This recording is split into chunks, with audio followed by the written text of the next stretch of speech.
Hi folks, good to see you back here at the channel. Today we wrap up our Arizona series, and we have saved the best for last because today we're trading pavement for dirt, and we're going to go deep into the Vermillion Cliffs National Monument to check out a formation known as the White Pocket. This is a good alternative for those that can't get tickets through the lottery system to go see the wave. I haven't been to the wave personally, but honestly, White Pocket was way cool and way worth it. So this might be a good alternative if you do have a high clearance four-wheel drive vehicle and you don't get that lottery system to the wave. So come check it out with us, and I hope you enjoy the ride.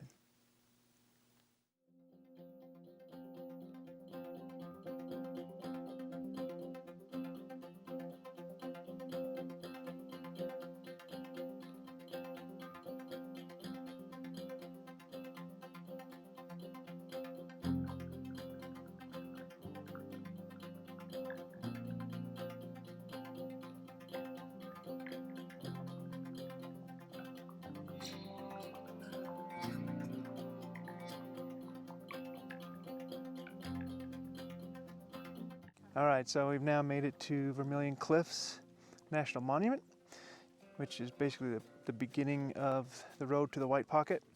And I was surprised to see there's a condor viewing site here. This is part of the release area.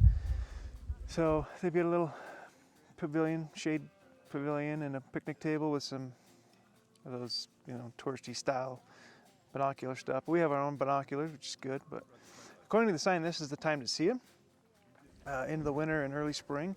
So we're here at the right time. We just haven't seen them yet. But maybe we'll get lucky, maybe we won't, we'll see. But it's just another cool thing to see out in this area. This is a remote area, so you want to make sure you have plenty of water and recovery gear. Was warned with the BLM to make sure that you watch for quicksand. So we're going to be on the lookout for that. Typically in the summer, we get into some heavy, deep sand, I guess, and it gets super soft and easily to get stuck in. And they warned us it's about $1,000 to get towed back out of here, so you got to really be committed and make sure you know what you're doing. We've got three of us, 3 vehicles, and enough people that I'm not too concerned, and we're out here early enough that the ground's still really frozen, so it's kind of a low-risk activity in my mind. I was a little nervous coming through the pass up there that we were going to still have snow, but right now roads are in pretty good condition, and I'm looking forward to checking out this White Pocket. So let's hit the road.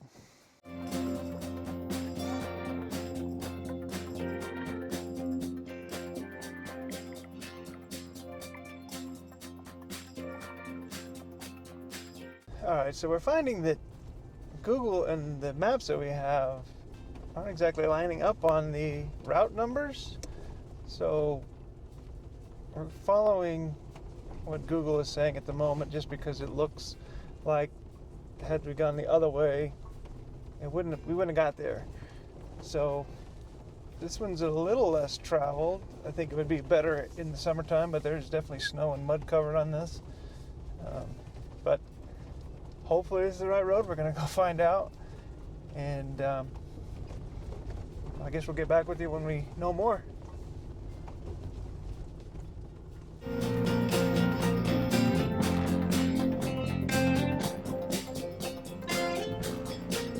That didn't take very long. This is obviously not the road to White Pocket, even though Google thinks it is. So we're going to backtrack, which is good because this road was very wet and slimy and would have been kind of ugly. So we're going to turn around. Don't trust Google Maps off-road. They do a pretty good job on the road, but they're not to be trusted off the road. Make sure you have your paper maps. We did. I gave Google a shot, and well, it didn't work out. Once we were back on the right road, of course, we started seeing signs for the White Pocket, so we knew we had finally got on the right track. That other road was kind of neat, but it would have been a rough 18 miles of that slippery mud.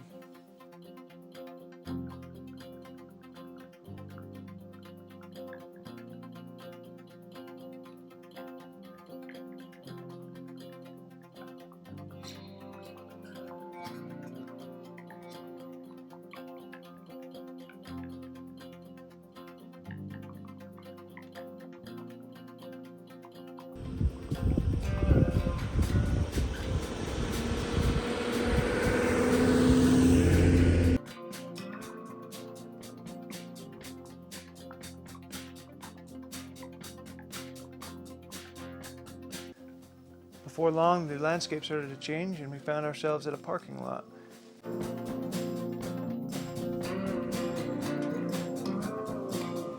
We made it to White Pocket.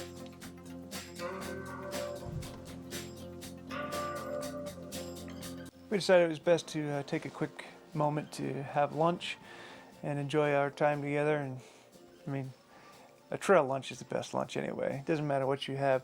Anything you make always tastes better out in the dirt. So we did take advantage of that before headed out into the White Pocket itself. At least this time Doggo decided to walk.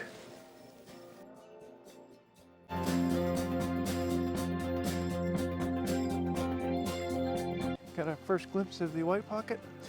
It's only about a quarter of a mile, but it is deep sand to get up here until you get onto the slick rock. And it is cool. Climb up a little hill and then boom, there's your first view of it. And it is neat. Wow. Let's check this place out. These formations are awesome.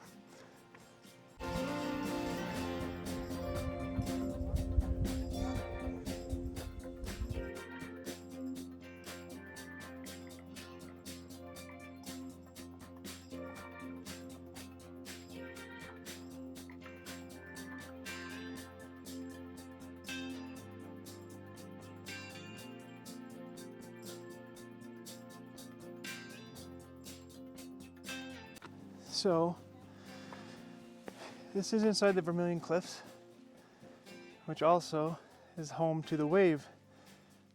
In the Wave, they only let 20 people or something like that a day go out there.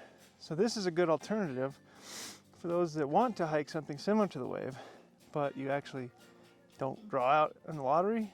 I mean, your odds are really not in your favor, especially in the summertime, but so what? This is cool. It's a drive to get out here, and you definitely have to have a high clearance four-wheel drive to do it, but this is really cool. Got a nice mix of, obviously, the white, where you get that White Pocket name, but there's still similar wavy red and white rocks mixed together. Just an amazing geological formation out here. And I can't say it enough. This is definitely worth driving out here to see. You just don't even know where to look. And this place takes up, like, if I recall, like only 1 square mile worth of area. But it just, everywhere you look, there's something different to see everywhere you turn your head. So I don't think this is a, I mean, yeah, you could take 10 minutes to wander around out here, but you could spend hours or a couple of days out here and just wander around and checking out everything there is to see here. Yeah, it's cool. Come check this place out.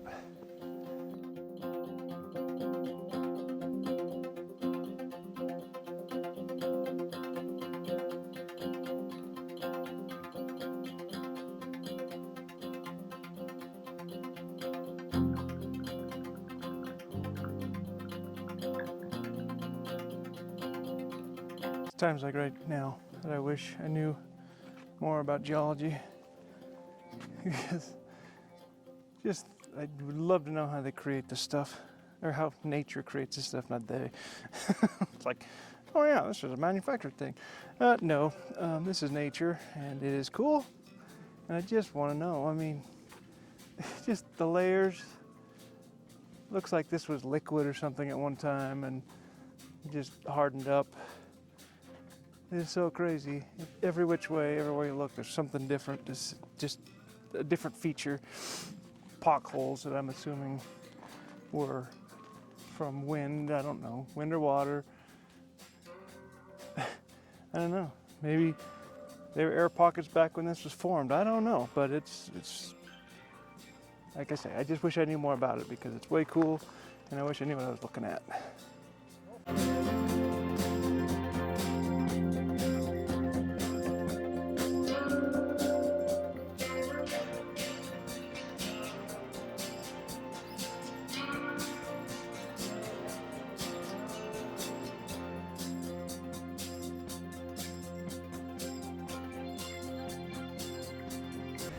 All right, so that was White Pocket, an interesting natural feature out in the middle of the desert near the Utah-Arizona border. The hike in is short, but it is very sandy, so make sure you're wearing shoes that you don't care if you get sand in it, or I guess if it's not too hot. Some people are out there walking around barefoot at some point. But it was a cool, well worth the drive thing to come out here and see. I'm super glad we did it. And I was a little bit nervous about the weather, but it held up for us, and we had a great time. We hiked around about an hour or so, and I think you could spend many more hours out there just exploring all the areas that this little spot has to offer. So I would highly recommend, if you've got a four-wheel drive and a friend, so you're not out here by yourself, come on out, come check it out.